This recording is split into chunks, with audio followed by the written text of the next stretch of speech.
hacerlo cuando era heterocigoto y homocigoto, ahí me trabé un poco. Bien. Lo que vamos a hacer ahora es compartir obviamente, de los ejercicios que ustedes tenían. Ahí están viendo la pantalla blanca, ¿no? Sí, profe. Bien.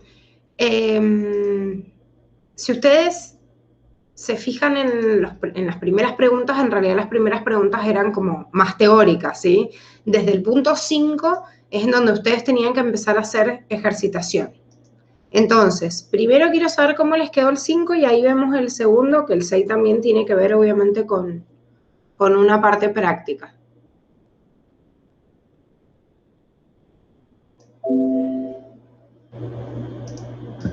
A mí el 5 me quedó, hice el cuadrito Bien. y me quedó bien, o sea, lo comparé con el que estaba atrás escrito y me quedó bien. Bien, perfecto. Si ustedes se fijan, que esto también es importante, ver qué es lo que me está preguntando, obviamente el ejercicio, acá me dice, para esta característica particular, que es el gen, me lo nombra como gen A, me dice que José es heterocigota y también me dice que María es heterocigota para el mismo gen, ¿sí? O sea que si yo hago en realidad la cruza, me voy a encontrar en cualquiera de los dos los mismos, en cada uno los mismos alelos. ¿Cómo saco los alelos de José y María? ¿Qué tengo que tener en cuenta?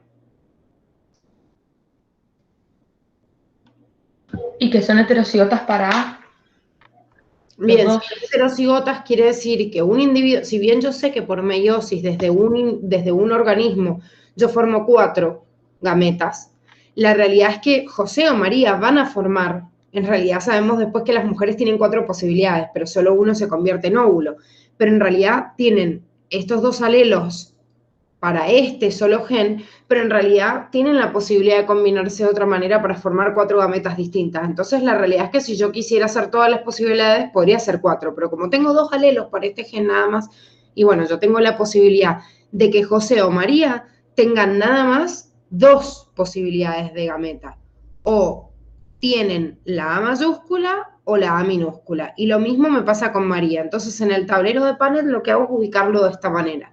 Ojo, que a veces los tableros de Punnett y el tablero de Punnett original está expresado así en diagonal, ¿sí? Es lo mismo expresarlo así o así.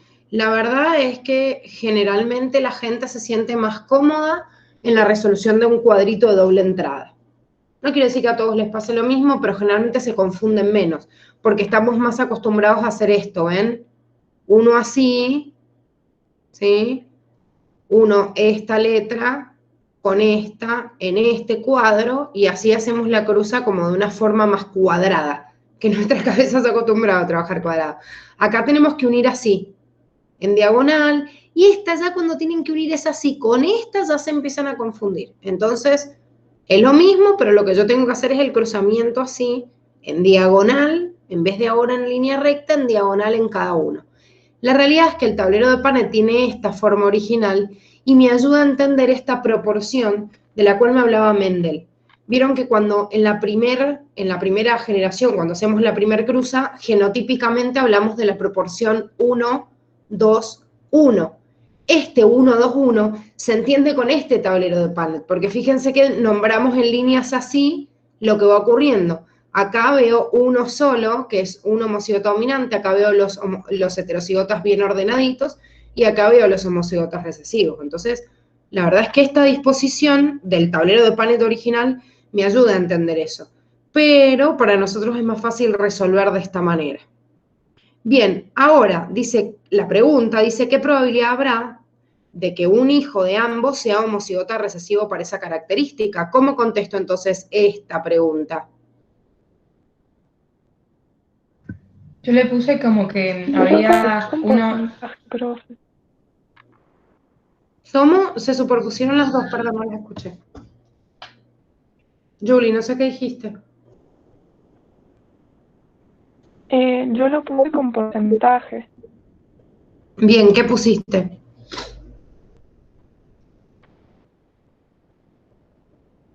que iba a tener un 25% de probabilidad.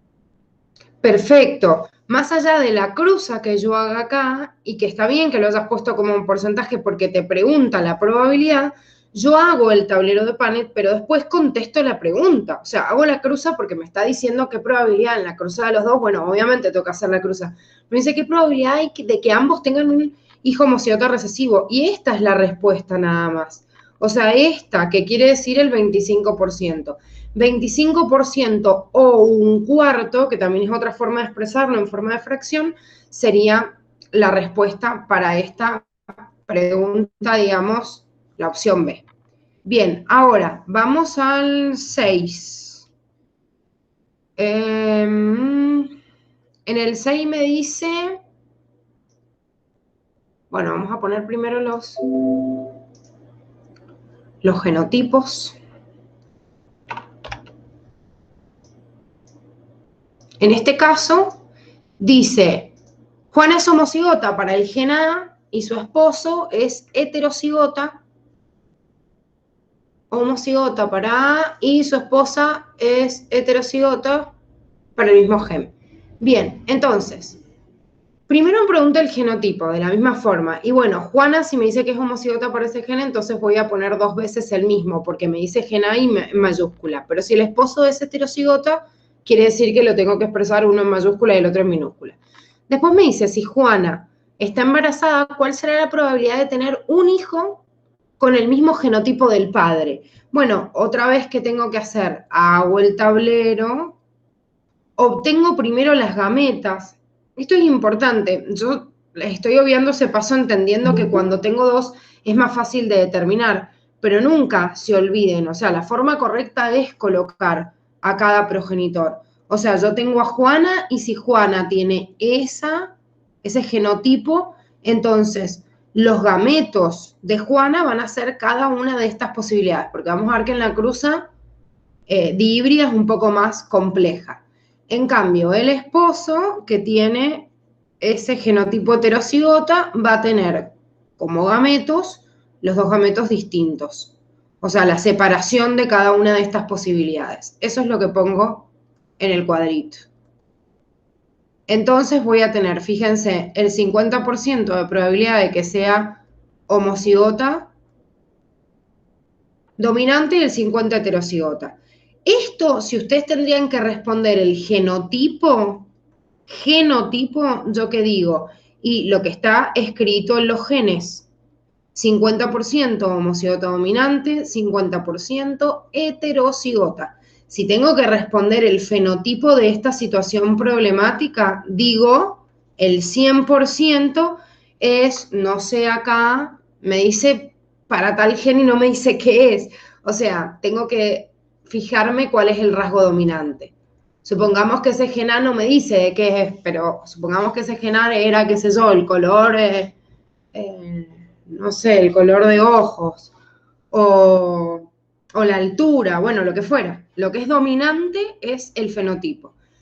Esa sería la respuesta a ese problema. Y otra vez vuelvo a lo mismo, que es lo que yo les dije, tengo que leer qué me están preguntando. Me dice cuál es la probabilidad de tener un hijo con el mismo genotipo del padre heterocigota. En cualquiera de los dos hubiese sido esa. La respuesta a esta situación problemática es el 50%. ¿Vamos bien? No me acuerdo quién tenía dudas en el 6.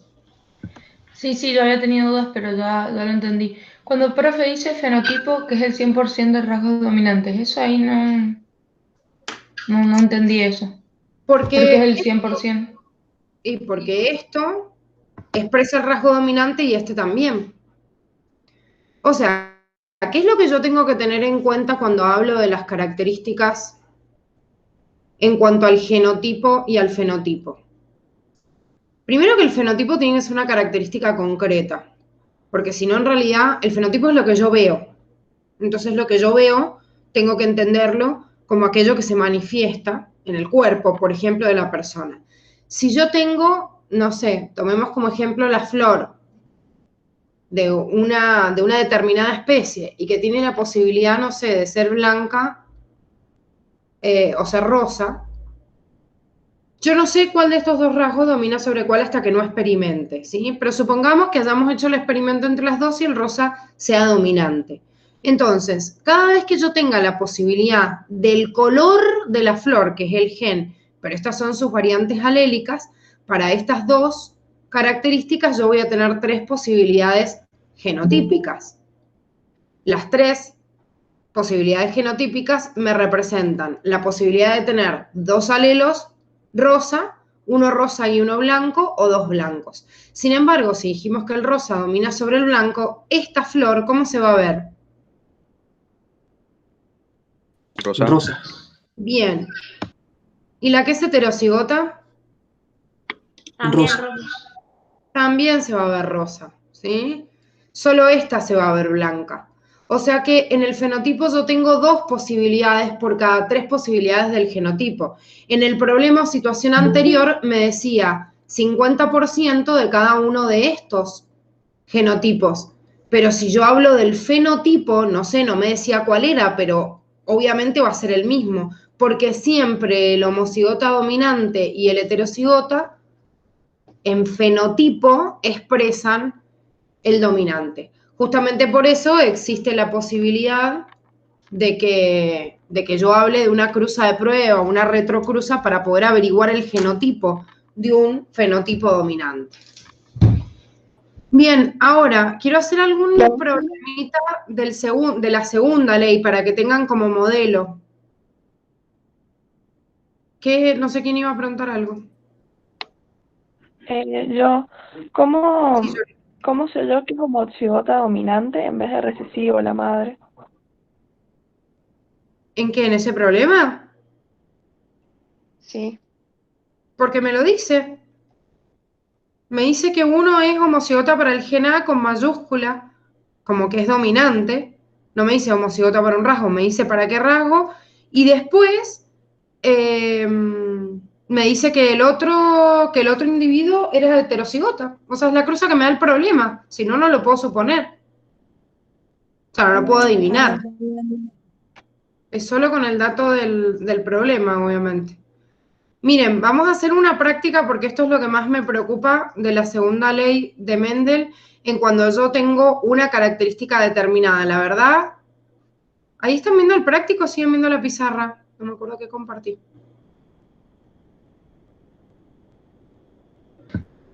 Viendo el punto 23, profe. Ah, bien, bien, perfecto. Bueno, este ejercicio, el 23, que también lo tenían que hacer, tenía anteriormente el ejercicio 22, que en realidad les hacía hacer una cruza que era como bastante similar en todos. Entonces, voy a pasar directamente al 23, en donde les dan las características.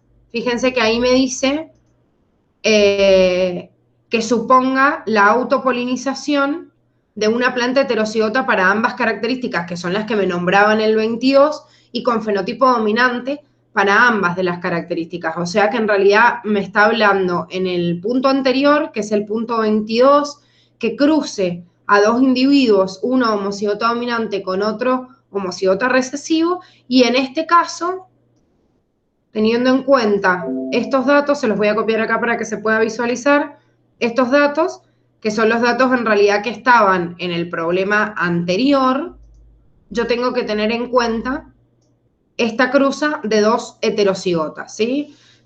Es medio horrible cuando usan esto así como igual, pero bueno, suele pasar como letras iguales en mayúscula y en minúscula porque es más difícil representarlo, pero hagan una diferencia de tamaño importante. Fíjense, me está diciendo acá que la vaina hinchada, no sé por qué eligieron S y C para representarlo, pero que la vaina hinchada la represento con S y la verde con esa C en mayúscula, ¿sí? En cambio la vaina comprimida con S minúscula y amarilla con C minúscula. Si yo tengo que hacer, por ejemplo, acá me hice una autopolinización de una planta heterocigota para ambas características. Cuando a mí me habla de heterociosis, pero ambas características, quiere decir que estoy representando doble. Un heterocigota para ambas características quiere decir que tiene un alelo dominante y otro recesivo en la vaina y otra en el color. ¿Hasta ahí vamos bien? Sí, profe. Bien. Este es un individuo.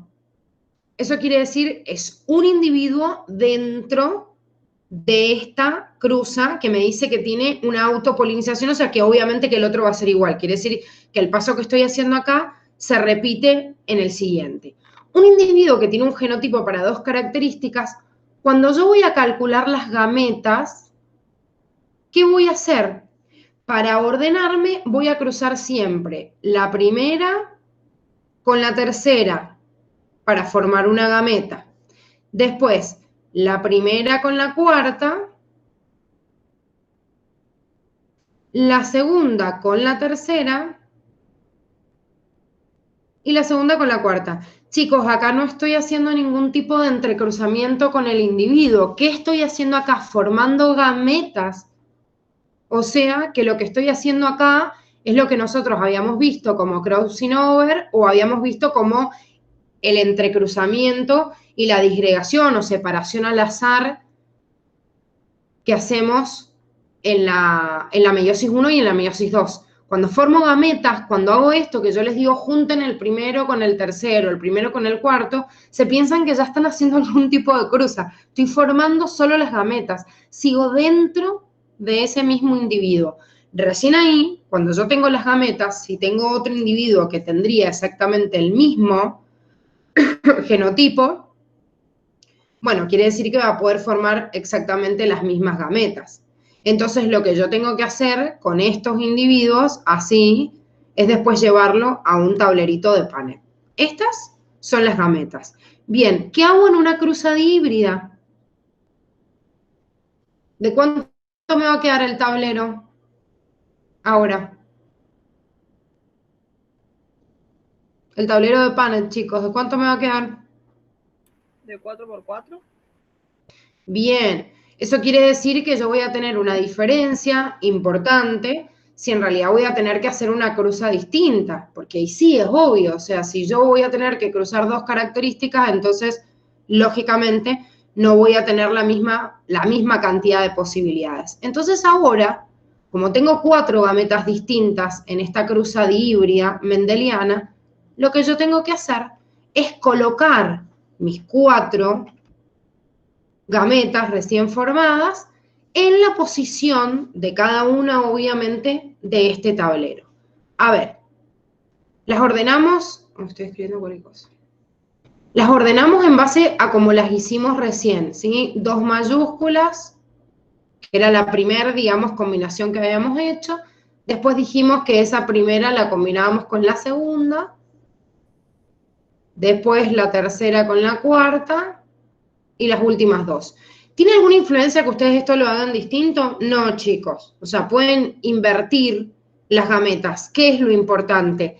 Que siempre yo tenga que tener un representante de cada característica. Eso sí es fundamental, ¿sí? Entonces, que si yo estoy poniendo una S y una C, cada una de ellas me está representando un alelo de cada uno de los genes.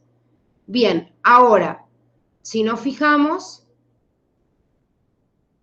y voy a juntar estas características, ¿qué hago? Y me conviene juntar primero las S y después la C. ¿Qué hago acá? Restituyo el par diploide en una célula. Estoy uniendo acá, por ejemplo, supongamos que este es el espermatozoide y este es el óvulo. Estoy uniendo de estas posibilidades de gameta y de estas posibilidades de gameta las estoy fecundando. Eso es el cuadrito. Una fecundación de una gameta con la otra. Entonces tengo que volver a restituir el par. En cada una de las gráficas hacen lo mismo. Por ejemplo, acá vuelvo. Por ejemplo, acá tengo una S y esta S, junto las 2 S. Y después junto las 2 C. En la otra igual. Junto las 2 S, después junto las 2 C. ¿Vamos bien? ¿Se entiende? Profe, y cuando hay que representarlo fenotípicamente, digamos, ¿lo hacemos como sale en la teoría, que es con la relación? ¿O de qué manera se puede dar el resultado, digamos? Todo depende de qué posibilidad te dé. ¿Por qué te digo cómo depende? Porque vos acá tenés 16 posibilidades, ¿no? Entonces, si yo tengo 16 posibilidades, esas 16 posibilidades de acuerdo a la cruza mendeliana, que es la cruza que les están poniendo ahí, es verdad que la relación de la F2 es 9,331. Esto es porcentaje. O sea, esto quiere decir 9 sobre 16, 3 sobre 16, 3 sobre 16, 1 sobre 16. Son cuentas que no son fáciles de resolver. Sin embargo, o sea, digo, es más fácil poner la fracción que el número con coma. Sin embargo, ustedes pueden hacer alguna disposición, por ejemplo, en el tablero, porque tengan que mezclar, no sé, una homocigota dominante que me pueden hacer cruzar. Si lo cruzan con un heterocigoto, van a ver que van a encontrar como la mitad y la mitad de la posibilidad de cada uno de los alelos. Entonces, en vez de darles esta posibilidad, cuando crucen esto, les va a dar 4, 4, 4, 4. ¿Qué quiere decir esto? Esto quiere decir 4 sobre 16, que es lo mismo que un cuarto. Entonces, si yo simplifico esto, primero puedo expresar directamente 1, 1 y 1, o puedo decir directamente que cada uno de estos 4 16avos o un cuarto son el 25%. Entonces, generalmente lo que se tiende es a buscar al entero para que sea más fácil de representar. La facultad se los representa o con fracciones, ¿sí? O con porcentajes, dependiendo del resultado final que les dé. O sea, yo siempre tengo que contar 16 cuadraditos en una cruzadibria, pero de esos 16 cuadraditos, dependiendo qué resultado te dé, es cómo lo vas a manifestar. Si te da como la cruza mendeliana y te da 9,331, y sí, es más fácil expresarlo como fracción, porque estar expresando 9,16avos y poner el porcentaje con coma no se usa en genética. Ahora, si el número que te dé es una proporción que sí se pueda simplificar, y bueno, esto nunca vas a ver 4,16avos, o te van a poner directamente la simplificación de esta ecuación, que sería un cuarto o 25%.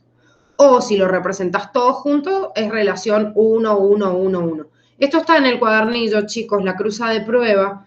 Cuando les habla, les dice cómo realizar un tablero de Punnett. En esa que dice cómo realizar un tablero de Punnett, les hace el ejemplo de un tablero de prueba y en vez de darles esa proporción 9,331, me dan la proporción 1, 1, 1, 1. ¿Se entiende? Sí, profe, se entiende. Bueno, chicos, para los que no hayan terminado de hacer estos ejercicios, por favor, para mañana sí o sí, para que veamos dudas puntuales, porque mañana avanzamos con la teoría, y avanzar con la teoría en genética significa hablar de excepciones a estas reglas de Mendel. Si todavía no tengo en claro las reglas de Mendel, medio difícil poder avanzar con otras que sean distintas. Entonces, porfa, pónganse a hacer todos esos ejercicios que dejamos pendientes. Y ya ahora les paso las páginas hasta donde vamos a avanzar en la lectura, ¿sí? ¿Ninguna duda?